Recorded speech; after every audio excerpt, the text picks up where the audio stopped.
the track drying process is in place, and we are hoping to see race cars on the track very soon in session number 3 of winter testing for the NASCAR Sprint Cup Series. It has been drizzling all morning after thunderstorms last night, but the track crews are in place and hoping to get winter testing underway once again. It is just a fact of life down here in Florida. Sometimes you get the rain showers to come through. That's why they have extra time built in and are looking at what they can do to get these teams the most possible time under these testing conditions here at Daytona.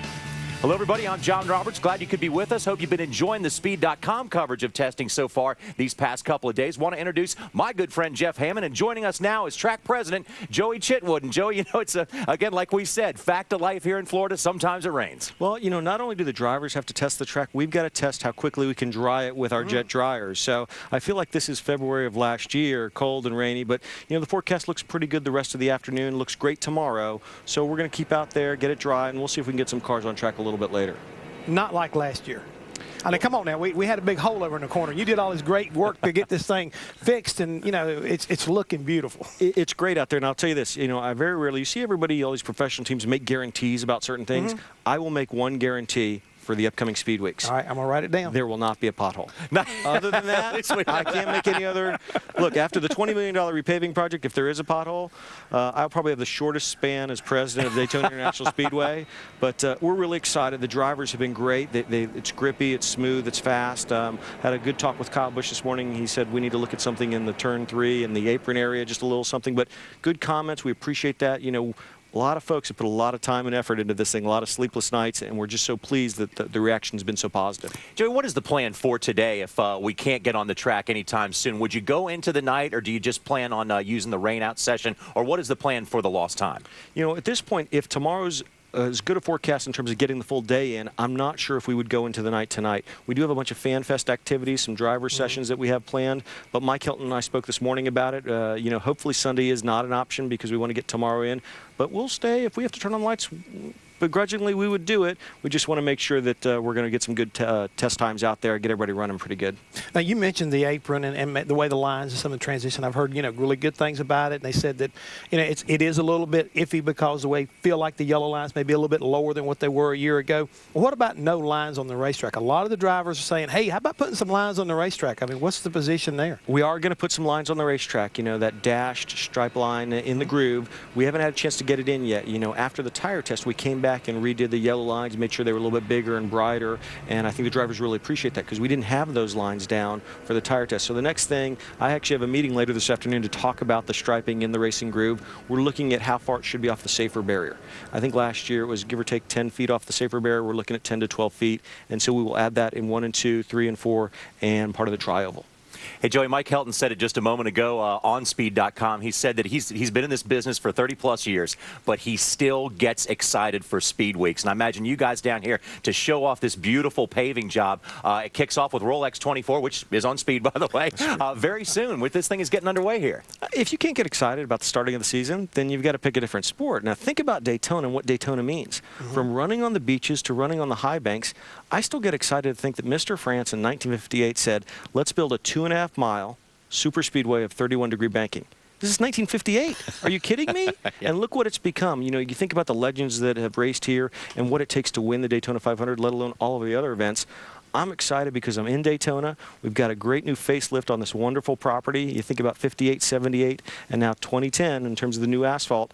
Hopefully it'll last us 20, 30 more years, but it's going to be a good Speed Weeks. There's going to be great racing, and I couldn't be happier to be here to be part of it. Joey, we got to thank you for your time, but also congratulate you on an effort. You guys had to not only battle this huge project, but also get it in around the weather for you guys to pull it off and to have the job look like it is. But congratulations to you. Thank you. There are a lot of folks that were involved. You know, good experience. It was painfully slow some days in terms of watching them pave the turns at 5 miles per hour. You just get a little faster, but the results are great. We got done early for that tire test in December. Hopefully we'll get good weather the rest of the day. Yep. I want to see cars on track as much as you guys do because we put $20 million into this. So let's see them run so they're ready for Speed Weeks. Well, excellent Thanks, job. Joey. Thank you. Let's go down now to Bob Dillner, who's in the garage. Bob? Weather has certainly played havoc with a lot of the teams here in the garage area. Greg Irwin is the crew chief for Greg Biffle. You guys decided not to draft yesterday. So how does all this weather and the cancellation of this morning's practice session affect your testing agenda? Really, it sets our whole program back by almost 4 hours. We had 3 full days scheduled down here, and we had plenty of stuff on our test list to run our 3M Fusion through for full days of testing. And Greg did not have an opportunity to be here in December when we did do a lot of drafting. So he's anxious, very anxious to kind of get out there on the new surface with the new car, the new nose, and see what we can do here. But again, we're losing almost 4 hours this morning. Looks like it's going to be at least, and we have to get through the majority of our list. We're really sharing resources at Roush. So it's up to us to run through the things that were really assigned to the 16 team to make sure that we can support the rest of production. And right now, Greg Irwin and the boys from the Ford Brigade at Roush Fenway Racing are going to stick to single car runs, but there's still an idea maybe to get out there in the draft at some point, Chris Demoda.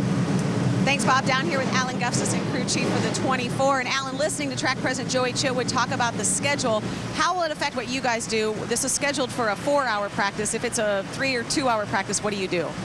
Well, I think if it's a condensed practice, some changes are longer changes that may take 30, 45 minutes to change.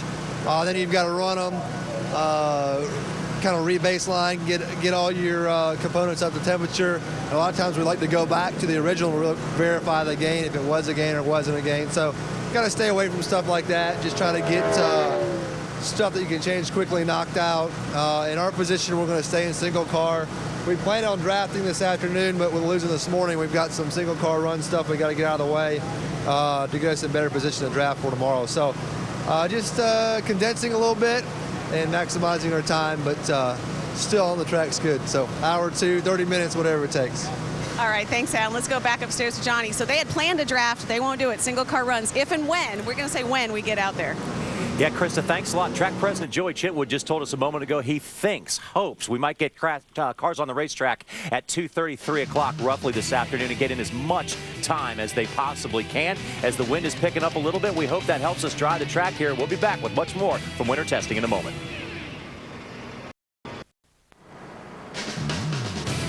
It has been somewhat of a dreary morning here at the Daytona International Speedway, but the number 88 team of Dale Earnhardt Jr. still working hard on that car down there, getting ready for when the sun does come back out, dries up this racetrack, and we get to go back testing once again. But right now, we're going to send it up to the booth where Steve, Larry, and Darrell Waltrip are standing by to call the action when it does happen. But, Steve, we also heard some news from the boss man a little while ago. Yeah, certainly did, John. Thanks for being with us. And, guys, we certainly have a lot to talk about, and not the least of which, John, as you referenced, happened in the media center just a short time ago. Basically, the brain trust of the competition department, Mike Helton, Robin Pemberton, and John Darby, were fielding answers on why they are contemplating so many changes to the sport. And here's what Mike Helton had to say. One of the things that I think we might have overlooked for a while, and is that we're all fans. Everybody in this room in some form or fashion is a fan of NASCAR, and not NASCAR as a company, but NASCAR as a lifestyle or a sport. Or the guys in the garage area are fans. They got in it because they like to be competitive, whether it's a driver or a crew member or a guy on pit road that's changing tires. They're energized to get into it from being a fan. Now, everybody in this room and everybody on the garage area makes a living in this sport. And so that sometimes maybe distracts us from the facts that we're fans. But the origination of the Fan Council nearly 3 years ago helps us to communicate directly with fans that don't have the opportunity to make a living in it, but, oh, by the way, provides us the opportunity to make a living in it. But it also reminds us that it's a fun business. It catches your moment to drive through the tunnel of the Daytona International Speedway, because you're pulling into a place that your heroes, past, present, and future. It could be Richard Petty and David Pearson, or it could be Jeff Gordon and Tony Stewart and Dale Earnhardt Jr. It could be Joey Logano or some kid we haven't even heard about yet. their ambition to win the Daytona 500 is what inspires this start of the season. And we sometimes forget we're all fans. So when you talk to fans, and most of our conversations face-to-face are at the racetrack, so those are real fans, But even through the fan council of those that get to participate at the racetrack, but also follow it on television and have opinions of it, it helps us be reminded of the fact of our responsibility. But the fun part about it, it also reminds us why we're fans and why we're in this business, and that's fun. Well, you two gentlemen, former competitors, certainly all three of us fans. Now, Darrell, the only thing I think that Mike really confirmed is that they're going to limit the drivers to compete in one championship series or for one championship. But other things that have been talked about, perhaps changing the point system, perhaps changing starting times of the races, perhaps moving qualifying to Saturdays.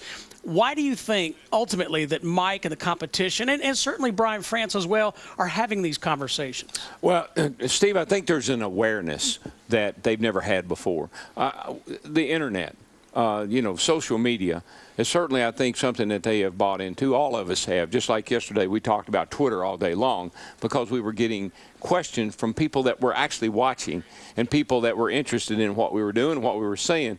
NASCAR for years paid no attention to any. They managed the sport internally. They made rules, they made decisions, and we all lived with them. Nobody. The worst thing you could do back in the day was ask why. Yeah. I got run out of the sport for asking, well, why you do this or why you do that? Because that's the way we've always done it. But there's been an awakening, obviously, from the fans, the fan council. They talk about the 12,000 people, the social media and other things that now they're getting input from. In the past, they've ignored that, but they stopped ignoring it when the sport started to go the wrong direction. As long as it's on an uphill climb, you assume you're doing everything right. It's the way we've always done it. That's the way we've always done it, and it's worked. But now, when it started to take a little dip or a nosedive, they had to open up the black box and see what was going on outside, and that's when they started making changes to the car. People didn't like the car. They took away the wing because people hated the wing, and they didn't like the way the car looked, and they've worked on that. And now they're doing other things. The point system. People said, "I don't get it. How do you know how many points you get for finishing 13th and not leading the lap, or if you led the most laps, or blah blah blah." So they're trying to simplify that. I think they're really just looking at the whole sport and have for quite some time, trying to make it easier to follow and more interesting.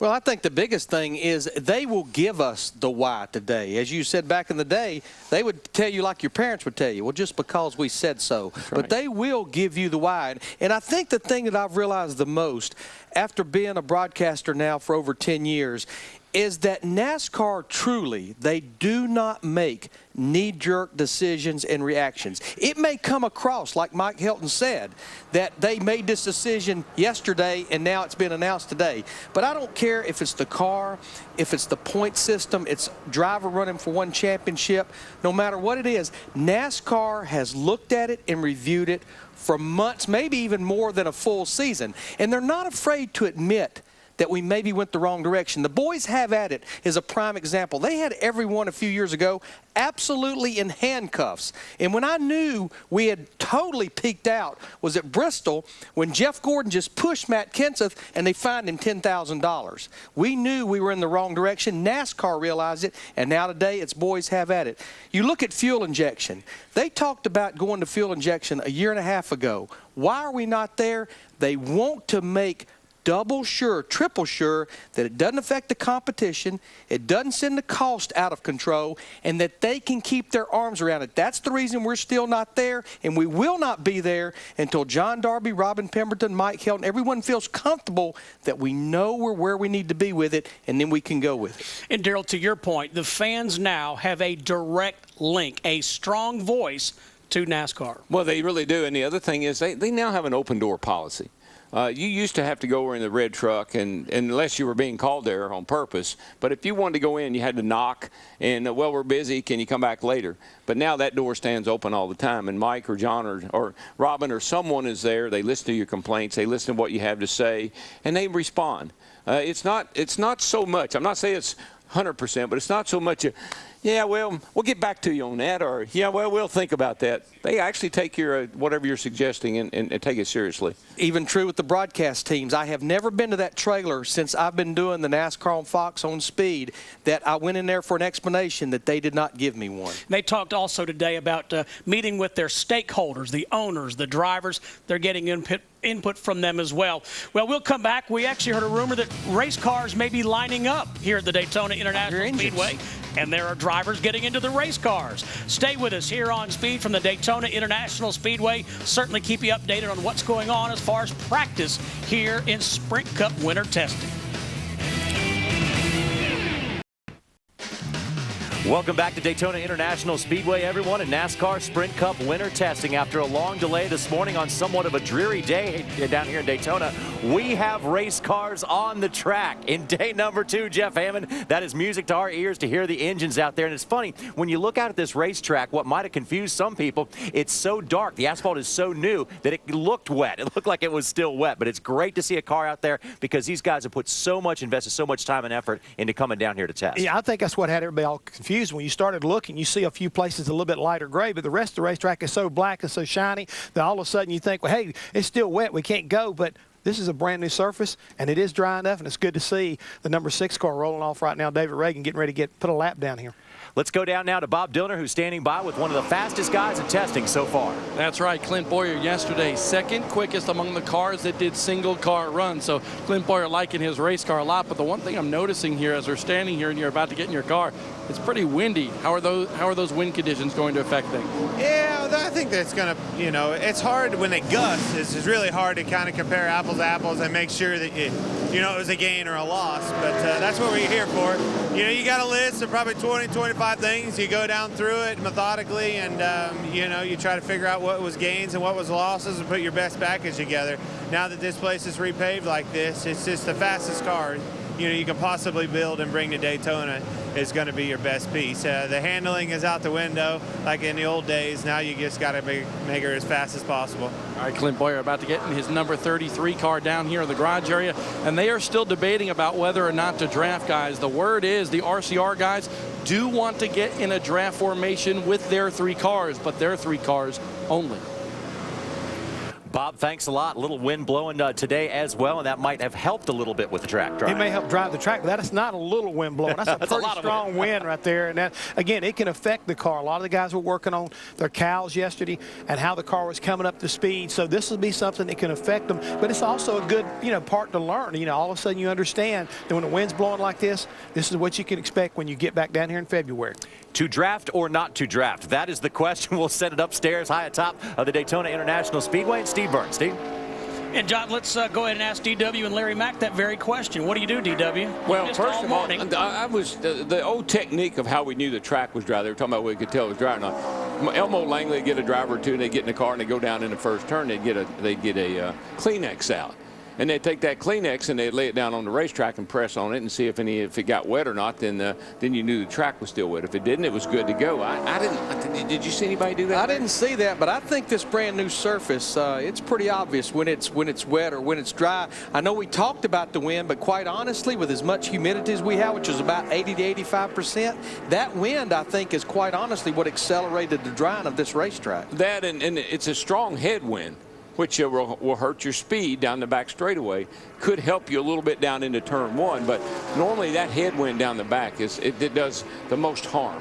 Greg Irwin and Clinton Boyer talked about it. We've got a checklist of things we want to go through while we're here. Well, you lost essentially 3 hours of testing. So how do you compensate for that, Larry? And to the first question, do you want to jump into the draft, or are you going to stick to your schedule of checking things down that list? Well, the one thing that I picked up on Greg Irwin, what he told Bob Dillner was, with the 4 Roush Fenway teams, it's almost like they have delegated a list of things to try. You maybe work on things with the engine. You maybe work on things with the front end geometry. You maybe work on things with some ductwork, some underbody arrows. So it makes it certainly easier when you've got 4 race teams. You almost have to prioritize what's the most important thing on your list and then just work from there. The guys do it, and I said this yesterday, that they do what they call ABA. And A is one setup, B is another setup, and then of the two, you pick the best one, and that's where you get back to ABA. And so they may just have to cut out the A. They just do the A and the B and forget about verifying it. Or you could be done like Dale Earnhardt Sr. did me, grab the sheet out of my pocket and say, we've tried that, I ain't trying that, we're almost done. I'm not leaving till you give me 4 tires. Back for more winter testing. Jimmy Johnson's going to get to work. So are we. Stay with us. Speed delivers the biggest collector car celebration ever. Don't miss the 40th anniversary of Barrett-Jackson Scottsdale. Experience the drama and spectacle of the world's premier auction event. Live coverage continues today at 2 Eastern, 11 a.m. Pacific, and only on Speed. Looked up like last night watching it. Rick Hendrick was there. Richard Petty was there. Ray Evernham was there. All the NASCAR boys that didn't have to be here were out there at Barrett-Jackson. I've listened to some of these cars go by, and of course, when it's humid and kind of overcast like it is, they make a little bit of a different sound. But I always think about old Jake Elder. He'd be standing down on the side, car would go by, and he said, sound like pulling a old tractor pulling a subsaw to me with a blade sunk about a foot in the ground. In other words, it was coming by and it was kind of grunting. It wasn't sounding real clean and keen. Subsaw. 6 drivers have been on track thus far. You're seeing Kyle Busch. We're seeing Kyle Busch, the married man, got married during the offseason. I made the comment yesterday, DW. I said he's got some unsprung weight there on the left side of that race car. He's got that gold band now.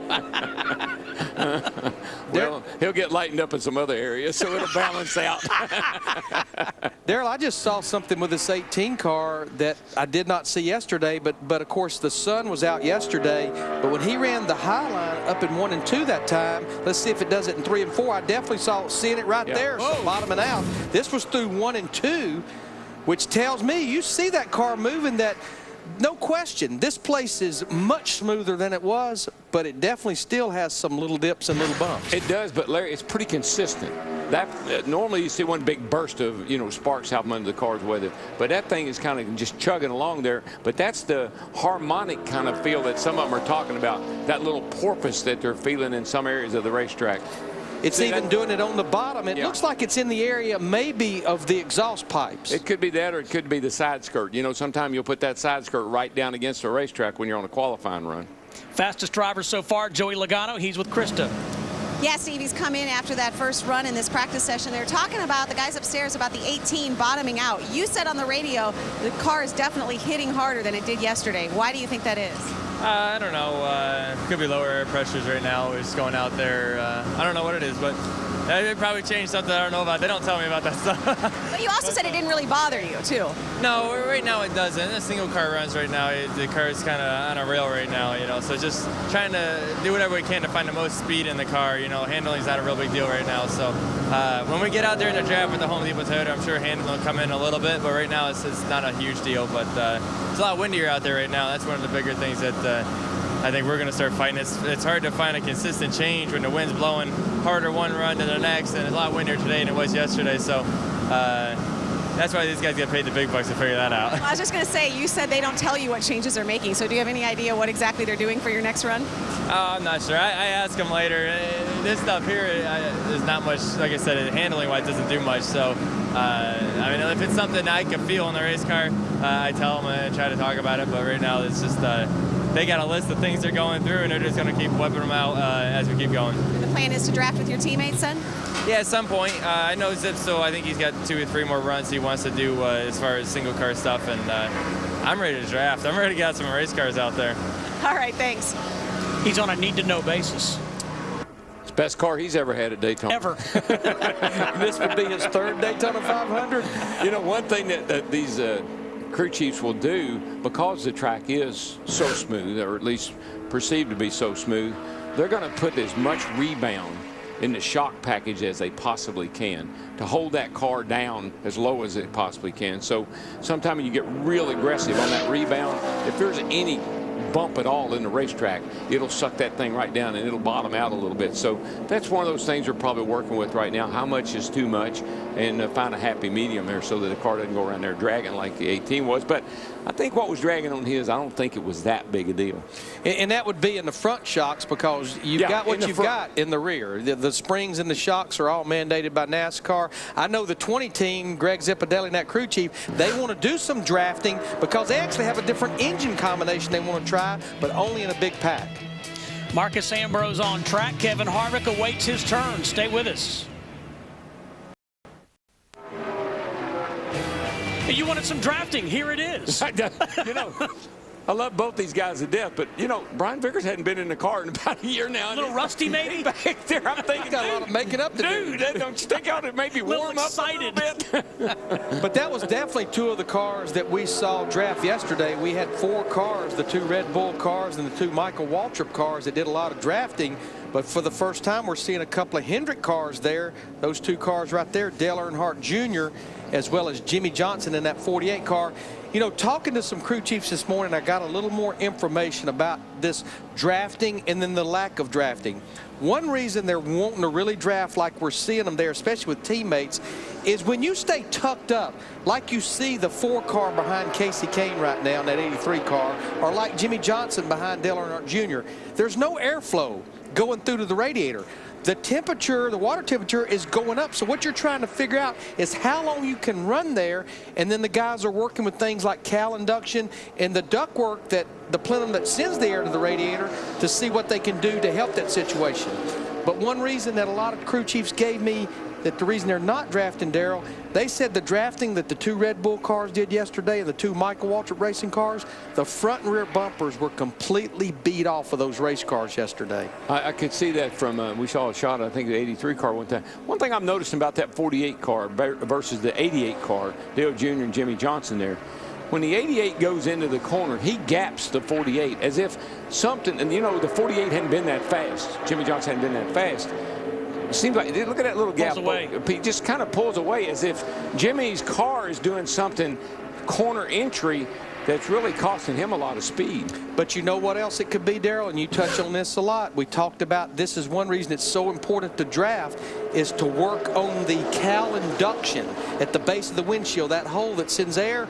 Possibly when that 48 car turns off in the corner and the car's in what we call yaw, that maybe it's starving for air right there. I mean, it could be a number of things possibly. I don't know, but the 88 is just, you know, he just keeps gapping him every time they go into the corner, as if the 48 has got some kind of a issue in corner entry. See Chad Canals top the 48 transporter in the garage area. Nice and tight here. Let's see if he gets up there this time. He said, I ain't gonna let you get away from me this time.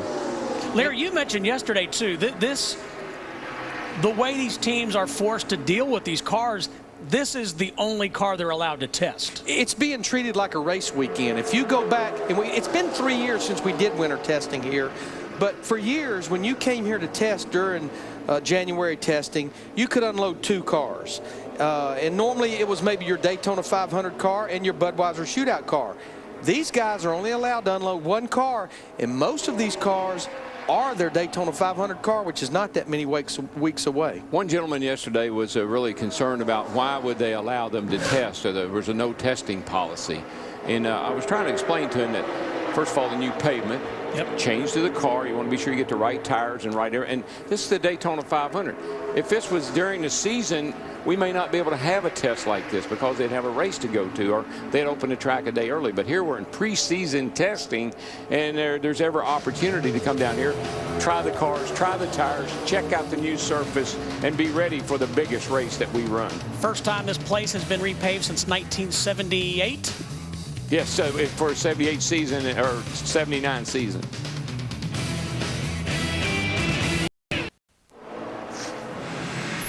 Welcome back to Daytona, everyone. We will continue our coverage of NASCAR Sprint Cup winter testing tomorrow on Speed at 1 o'clock Eastern Time. It is testing from Daytona, and also the rest of the action can be found at speed.com on the web. Now, there's a lot more than just cars on the track here at Daytona. A couple years back, the Speedway put on a huge initiative to become more fan-friendly. They built a great fan zone and also included Fan Fest as part of this winter testing session. And we felt no fan or man better to take on that Fan Fest than Rutledge would. Well, the 2011 season is officially underway here in Daytona, not because there's cars on the track testing, but because of Fan Fest. That's right. The drivers get out, spend time with the fans. That's Carl Edwards right behind me doing some autographs and pictures. And we got to do the fan forum where the fans get to ask all the questions to the drivers. And you know, when the fans are in charge, you never know what's going to happen. How fast can I eat a cheeseburger? Faster than you. Oh! Let's ask Mark how many years it's been since he's been to a Burger King. I think it was called Burger Chef then. I don't think it was Burger King at the time. It was in this millennium. This is going a lot like my media session this afternoon. This is all kinds of bizarre. I just got married, and I wouldn't know much about dating women since that's happened. It's what Mark said is true. You just want to find the right one. And it's hard to do if you've got 3 or 4 going at the same time. Now, one driver stole the show, Tony Stewart, who is fresh off his vacation from down under. I stayed about 2 days too long, I think. Does kangaroo taste like chicken? Hey, so the track was a little wet, It does taste a lot like chicken. The first thing I did, which I got in about 10:30 at night, and the first thing I did was drive through Burger King drive-through. Every girl that's single in the pit area, and a lot of married women are chasing Casey around. The ones that get tripped up and fall over each other, I'm there to pick them up. Now, it wasn't all fun and games. Some of the fans had some hard-hitting questions. Brad and Regan, how do you feel about not winning a single race in 2010? I feel about the same as I felt in 08 and 09, so. What's your favorite color and what grade are you in?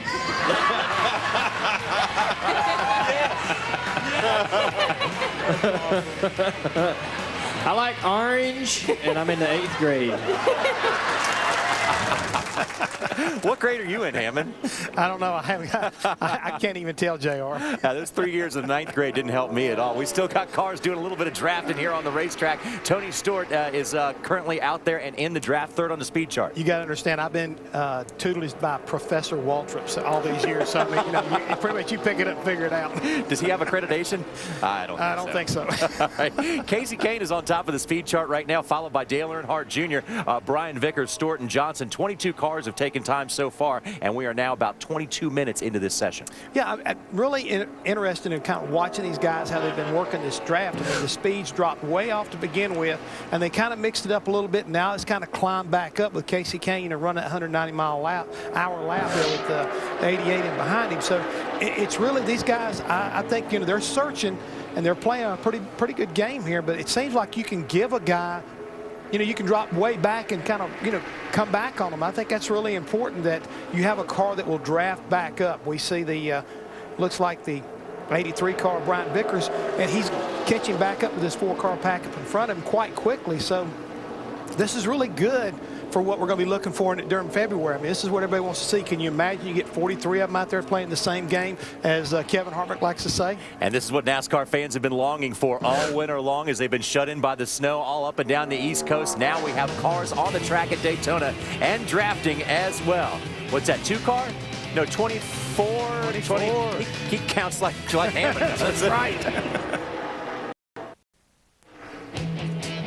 Not only cars on track, but we're seeing drafting. Saw just a little bit yesterday between some Toyota teams, but Jimmy Johnson, Dale Earnhardt Jr., Brian Vickers, Tony Stewart among those drafting here today. And Darrell, we heard some comments, we have been hearing comments over the past 2 days from drivers talking about how this Daytona 500 is going to be different because the cars are handling so well. You don't have to worry about finding grip. This has always been a handling racetrack. So how will the racing be different? Yeah, well, this is a little bit of organized drafting right now. But what's going to make the difference is you're going to be able to run your car wide open. And that's always been the key to who had the best car down here and who would basically eventually pull off and leave some of the other guys. The guy that could hold it wide open the longest. In other words, longest into a run, because the track didn't have the grip it has now. and the bumps would upset the car, and you'd have to squeeze up out of the throttle. We always talk about this as a momentum racetrack. These little engines, you got to hold them wide open to get max power. And so anytime you squeeze out of the throttle, you would lose, you start to lose ground. And now you can hold it wide open. Now it's going to be a chess game. Now it's going to be looking for, like you see the 48 and 83, somebody to push me to the front, and then the guy in the front's job is going to be to block them when he sees them coming. So we're going to see a lot more blocking, and I think we're going to see a lot more beating and banging on each other than what we've seen in the past, because you can run around here wide open. And Larry, to Darrell's point, Jamie McMurray told you yesterday it's not going to get strung out, because in past we've seen a couple cars get the right handle and they check out a bit. Yeah, Jamie told me yesterday, he said, I go back to last year, which would have been the next to the last race on the old surface. He said, my car, the slicker it got, the better my car drove. And he said, we actually had some meetings and debates a day or two before the Daytona 500, our strategy. Did we want to get to the back and ride and stay out of harm's way till late in the race? He said, I told him, no, I want to stay at the front. My car's driving good. I just think this field is going to get very strung out. He said, Larry, it's not going to get strung out. And he said, with them going to a little smaller restrictor plate from what they had at the tire test, about a 32nd of an inch, was about 28 horsepower. The more they shrink that restrictor plate hole size, the more the pack is going to stay together. He said, here's where my test session is going to be. He said, I want to win the Budweiser shootout. I want to win the Gatorade Dual 150 qualifying race on Thursday, but I'm going to use those two races as a test for myself to find out where I want my race car in the closing laps of the Daytona 500. He absolutely said what Darrell said. That's when people are going to be throwing those huge blocks on each other. Yeah, the track gets, when the cars are running together like they run together, like we see at Talladega. Talladega is it's not the same as, they're sister tracks, but they're not alike. And so Talladega, when you decide you want to go 4 or 5 wide there, you can do it and make it. Here, you're going to run out of room. You're going to get a huge draft. You're going to get a huge run, but where are you going to go with it? Because there's going to be guys in front of you racing 2 and 3 wide. So that's where it's going to get confusing, and that's where the trouble is going to come from. You got to feel like you got 100 more. You're running 10 mile an hour faster with 100 more horsepower, but nowhere to go with it, and that's when you get trouble. I think we should make a note to show you what the difference is between out there making single car runs and getting in a draft. We're looking at Stephen Wallace here in the 77 car that will be making his Sprint Cup Series debut in the Daytona 500. He was basically in both practices yesterday the slowest race car out there. He only ran a little over 178 miles an hour because he did get in the middle of this draft. His speed has jumped up to 184 miles an hour. He's now 6th on the practice sheet. A couple of programming reminders as we head to break at the top of the hour. We're going to go to Barrett Jackson Scottsdale, and at 2 we'll be on speed.com.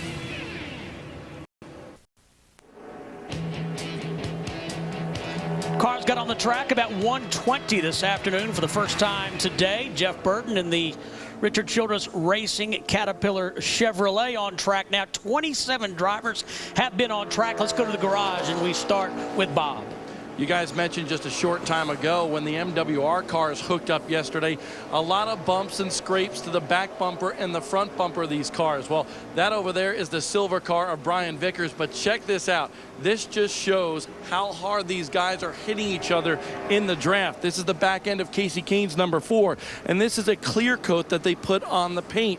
Well, take a look. Brian Vickers was hitting him so hard that it's actually ripping the clear coat off the back end of this race car. So some bumper tag out there, but these guys are having a blast, and the Red Bull cars are very happy right now. Krista? Two other teammates who have been drafting together, the 48 of Jimmy Johnson and the 88 of Dale Earnhardt Jr. And I don't know if you guys saw, there were about 9 engineers up on top, or 9 crew guys up on top of the 88 hauler, about 6 right next door up with Chad Knaus. At one point during their drafting session, you see hands go up in the air in celebration. Well, they were sort of joking that they were so bad yesterday that they were going to get together today and they were going to get to the top of the board even if they had to push each other to get there. So they're having a lot of fun down here. But we knew that Dale Earnhardt Jr., we talked to Steve Letarte, we knew they would want to get in the draft today. So remember, Dale leaves tomorrow, so they had to get out there and get practicing, and they're pretty happy right now with their efforts. Hey, Krista, tell the funny story that Steve Letarte told you this morning about putting his stopwatch on the wrong car. Yeah, well, I asked him, you know, they did we call it a driver swap because, yes, they changed crew chiefs, but the entire crew went over to the different cars. So Steve Letarte and his guys are now with the 88. And I said, has it been hard? You know, do you walk up to the wrong car? And he said, well, I didn't do that, but I did time the wrong car yesterday. He actually timed one of Jeff Gordon's laps. So it's tough. It's tough on all these guys. A lot of the crew guys have told me they've been walking to the wrong car all weekend. So it's taking them a while. It's going to take us a while to get used to it, too.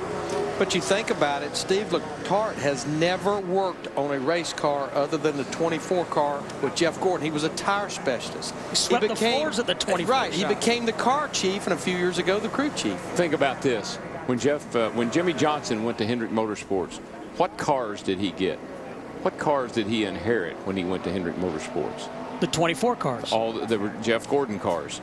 And now, what cars have Dale Jr. inherited? 24 cars. 24 cars. I like Jeff Gordon. I'd like to have him for a teammate. He's very, very generous. He's very accommodating. Very accommodating. Brian Vickers and Casey Kane getting to know each other a little bit better. And you saw the drafting. The guys are certainly getting to know each other better on the racetrack. More from Daytona with Sprint Cup winter testing. Greg Biffle at speed. Yesterday, Tony Stewart said this place is so smooth you could drive around here without spilling a cup of coffee, Larry McReynolds. Well, and the thing that I find unique is this first hour is coming to a close, and it was a lot like yesterday. It seems like these guys are going out there more with their teammates in these packs of big cars in drafting. We saw the Hendrick cars running together. We've seen the Red Bull cars. Yesterday, the Michael Waltrip cars. And I think a lot of that is because you can maybe learn more from your data. In other words, they can go in the garage area with the data acquisition and see what the 83 car looks like following the 4 and what the 4 car data looks like and vice versa. Plus, I think you can zero a lot more in on the big dot on the radar, as I spoke earlier, the cooling on these race cars when you're tucked up behind someone for a number of laps. And Darrell, earlier today, Kevin Harvick said, yeah, this place, the pavement is different, $20 million worth, but the chess match is still the same. Yeah, one of the things I think you got to really be careful of when you leave here tomorrow is you think you're going to come back down here, it's going to be a piece of cake, that it's going to be easy.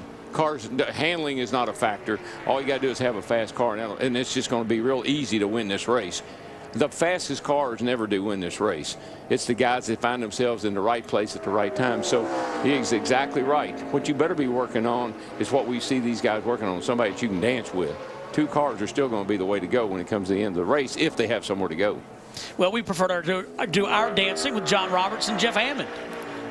Yeah, I don't know if you want to see us dance, but anyway, what a difference a day can make in terms of speed and weather, Jeff Hammond, because the atmospheric conditions and also the wind down the backstretch are really making a difference when it comes to speed, some 3-4 miles per hour off what we saw yesterday. Yeah, we see Dale Earnhardt Jr. right now 191.5 miles an hour today in the draft. You know, we saw speeds of 195 plus yesterday when it was pretty much ideal conditions. It was warm. The wind was not effective. I think today, you know, with all the humidity in the air, all these contributing factors, you can really see how much they can affect the race car and the speed here. So no matter what you do, you can work on these things all you want to, but when you take a look and you see what's going on, they say the wind's blowing 9 miles an hour right about now, and the humidity 88%. And what that does, that affects, you know, especially the way you jet the race car, and with this new fuel we're running out here, all these things are factors that can hurt the horsepower, and you see the speeds drop off real quick. That's some 15 degrees cooler than it was yesterday, and also a difference today. They had an opportunity to draft yesterday. Most teams opted out of the drafting, but today we're seeing a lot of it, and I know that's a pretty picture to the fans to see that drafting out there on the track, but also a lot of fun for the drivers. A lot of fun for the drivers, especially when you're the fastest cat in the alley, especially like Dale Earnhardt Jr. I'm sure a lot of his fans are out there saying, yeah, see, Mr. Hendrick, you made the right choice. Now all of a sudden he's up at the top of the pack. But this is Daytona. That's drafting, and that can change very quickly when these guys decide if they want to get a bigger pack later on this afternoon. I really expect the speeds to pick up a little bit more as it starts to cool off, and you know, it should be quicker before the afternoon's over with. Over the last few years here at Daytona, no one has taken more points away from this place than Dale Earnhardt Jr., so he certainly knows how to get around. He's won everything you could possibly win here during speed weeks and also during the July race as well. Earnhardt Jr. certainly a good plate racer, and Daytona is somewhat of a home for him, so we can look for him throughout this year and to excel on the plate tracks. And Jeff, when it comes to racing in the Daytona 500, you can keep an eye on him as well, because he's going to want to get off to a bang as well. Now take a look right now at the 2 car this year being driven by Brad Keselowski. So don't get confused, the folks that Blue Deuce this year, Brad Keselowski. If you would like to see more of NASCAR Sprint Cup Series winter testing, go to speed.com right now. But here on Speed, we now join Barrett Jackson live from Scottsdale, Arizona.